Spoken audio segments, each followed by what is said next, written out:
महाराज जी, जैसे कि आपने बताया निंदा और क्रोध से बचें, ये पाप के कारक हैं। जैसे तैसे निंदा पर तो काबू पा रहे हैं, लेकिन यदि किसी बात को सुनकर क्रोध आ जाए, भगवान और आपकी याद करते हुए भी उस पर नियंत्रण कैसे करें? जैसे हम चाहते हैं कि आप हमारे साथ ऐसा बर्ताव करें, आप उसके विपरीत करेंगे, हमें क्रोध आ जाएगा। अगर हमारी कोई कामना नहीं है, हम अपने कर्तव्य का पालन करते हैं और सामने वाले पर भगवत दर्शन करते हैं, तो क्रोध आ ही नहीं सकता। जब तक हम भगवान के चरणों का आश्रय दृढ़तापूर्वक नहीं लेते और सब में भगवत भावना नहीं करते, तब तक ना काम पे काबू पाया जाएगा, ना क्रोध पे, ना लोभ पे, ना मोह पे। सामने वाला अगर कोई भी हमारे प्रति प्रतिकूल व्यवहार कर रहा है, वो मेरे कर्म से प्रेरित है। मेरा कर्म दंड देने के लिए आया, इसलिए वो गाली दे रहा, प्रतिकूलता कर रहा है। मुझे अगर इस भाव को हृदय में धारण करने का सौभाग्य मिले कि मैं पवित्र हो रहा हूं और वो कड़वा बोल रहा है, मैं अपराध मुक्त हो रहा हूं। अगर मैंने कड़वा बोल दिया तो फिर वो अपराध बन जाएगा। हम कुछ सीमाएं हैं जिस तक तो हम सह सकते हैं।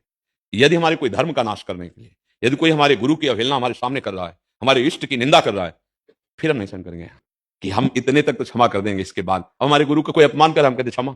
धिक्कार हमारे जीवन को। हमारे इष्ट की कोई निंदा कर, हम कहते क्षमा।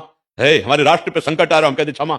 ऐसा नहीं, मतलब समझना, कहीं कहीं क्रोध भी क्षमा से ज्यादा फल देने वाला बन जाता है कि एक सीमा तक सहनशीलता है, इसके बाद अगर कोई उल्लंघन करता है तो कानून है, और या फिर उस समय अपने जीवन रक्षा के लिए हमें जो करना पड़ेगा वो हम कर सकते हैं सामर्थ्य के। क्योंकि एकदम क्षमा का उपदेश अगर सही ढंग से ना समझ में आया तो फिर अत्याचार का बढ़ावा भी हो सकता है। जी।